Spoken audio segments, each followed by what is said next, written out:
Полиция департаменті ескертеді. Сәлеметсіз бе? Мен банк қызметкерімін.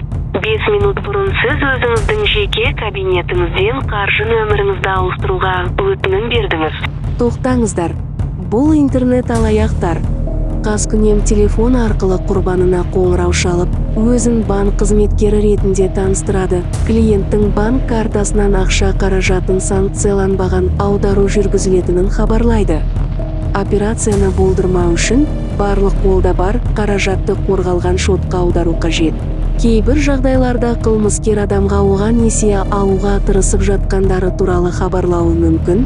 Сондықтан бұл орын алмау үшін несиені өзіңіз алып, ақшаны банктың басқа шоттарына аудару керек.